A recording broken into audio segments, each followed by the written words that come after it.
مرحبا، إن شاء الله النهاردة أقدم لكم تلخيص مادة تمريض الباطنة سنة تانية تمريض الجزء التاني اللي هو ملحقات الجهاز الهضمي من الباب السابع. إن شاء الله النهاردة هنتكلم عن اللي هو أمراض الكبد والمرارة، اللي هو بيتكلمنا عن ملحقات الجهاز الهضمي اللي هو أمراض الكبد والمرارة، وهيتكلمنا برضك عن أنواع اليرقان، وهيتكلم عن تليف الكبد، وهيقول لنا إيه أسباب تليف الكبد وإيه علامات وأعراض تليف الكبد.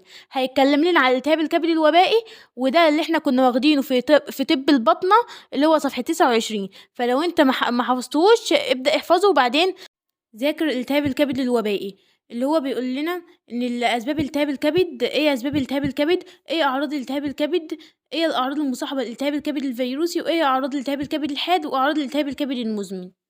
وانواع التهاب الكبد عندنا التهاب كبدي الوبائي بي، والتهاب كبد وبائي سي، والتهاب كبد وبائي دي، وعندنا التهاب الكبدي الوبائي الاي، واعراض الكبد الوبائي A، واعراض الكبد الوبائي B، واعراض الكبد الوبائي C.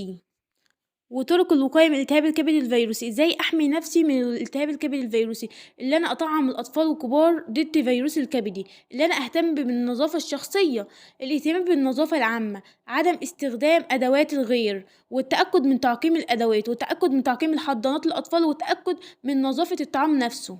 وبيتكلم برضك عن امراض المرارة، اللي هي امراض المرارة التهاب المرارة وحصى المراري. وايه اسباب التهاب المرارة؟ التهاب المرارة بيحدث بسبب عدوى عن طريق الجهاز الهضمي بميكروب الحمى التيفودية او بجراثيم القولون او الميكروب السبحي، عدوى عن طريق الدم او الغدد الليمفاوية او المرارة، وتكثر في السيدات. ومن اهم المضاعفات اللي بتحدث نتيجة التهاب المرارة، اول حاجة بيحدث انسداد في القناة المرارية، وبيحدث انفجار المرارة، وبيحدث حدوث التهاب بريتوني. ايه اسباب الحصى المراري؟ الحصى المراري اللي هو بيقولك ان اسبابه غير واضحة، بس بتؤدي الالتهابات والسمنة، وخصوصا في السيدات متوسطي العمر، الى تكوين حصوة في المرارة. وبرضه في بعض الكوليسترول، كميات كبيرة من الكوليسترول والأطعمة الدسمة، ودي كانت أسباب الحصى المراري المعروفة لغاية دلوقتي. وهي أعراض انسداد القناة المرارية والأنشطة التمريضية. هيكلمنا عن الأنشطة التمريضية، وهيقولنا أثناء حدوث نوبة المغص المراري يراعى ما يلي: اللي أنا يجب راحة المريض بالسرير، بديله مسكنات عشان أزيله الآلام، موقف الغذاء أو السوائل عن طريق الفم.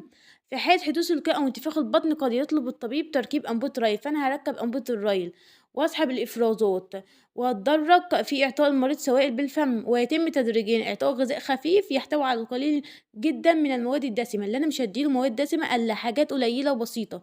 في الحالات البسيطة قد تساعد الكمادات الساخنة على البطن في تخفيف الآلام، اللي أنا هزيله الآلام عن طريق الكمادات الساخنة. في حالة وجود صفرة بيفحص البراز، فقد يخرج معه حصاوي المراري، فأنا كده هعرف وأبلغ الطبيب فورا. وده كان ملخص محاضرات الجهاز الهضمي.